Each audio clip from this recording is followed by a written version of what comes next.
অতনু ভট্টাচাৰ্যৰ কবিতা এই যে জীৱনটো। জীৱনটো জোনাকৰ দৰে স্নিগ্ধ হ'বও পাৰিলেহেঁতেন। জীৱনটো জোনাকৰ দৰে স্নিগ্ধ হ'বও পাৰিলেহেঁতেন। কিন্তু জীৱনটো মাটিৰ চাকিৰ কঁপি থকা শিখাৰ দৰে অস্থিৰ হ'ল। সেই অস্থিৰতা অযুত তৰাৰ তীৰবিৰণিৰ সৈতে নিমিলিল। সেই অস্থিৰতা বতাহৰ উদ্বাদনাৰ সৈতে নিমিলিল।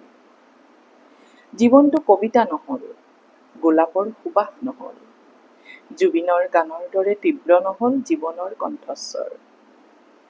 কিন্তু জীৱনটো হৈ পৰিল এটা সুহুৰিৰ দৰে একান্ত নিজস্ব, হেৰাই যাব নোখোজা এটা দুপৰীয়াৰ সপোন।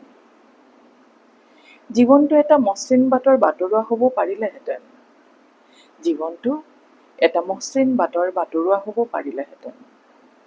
হ'ব পাৰিলেহেঁতেন কোনো শান্ত সমাহিত সমুদ্ৰৰ নিৰুদ্বেগ নাবিক। বাটবোৰ মসৃণ নহ'ল, যাত্ৰাবোৰ নিৰংকুশ নহ'ল। নহ'ল বাবেই ভাল পাবলৈ শিকিলো এই অৰণ্য আৰু যন্ত্ৰণাৰ নগৰী, এই অপ্ৰাপ্তি আৰু সংশয়ৰ মুহূৰ্তবোৰক।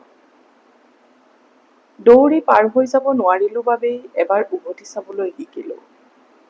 দৌৰি পাৰ হৈ যাব নোৱাৰিলো বাবেই এবাৰ উভতি চাবলৈ শিকিলো। বহিব পাৰিলো বৰষুণে জীপাল কৰি তোলা ঘাঁহনি এডৰাত। এজন আঁতোৰ মানুহৰ সৈতে এখন্তে কথা পাতিব পাৰিলো।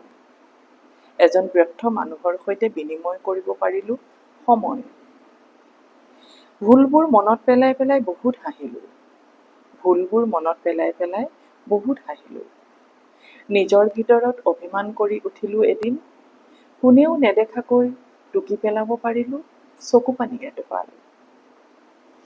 বহু সফল মানুহৰেইতো নাথাকে, বহু সমৰ্থবান মানুহৰেইতো নাথাকে এই এটুপি চকুৰ পানীৰ সুখ, এই অভিমানৰ ঐশ্বৰ্য।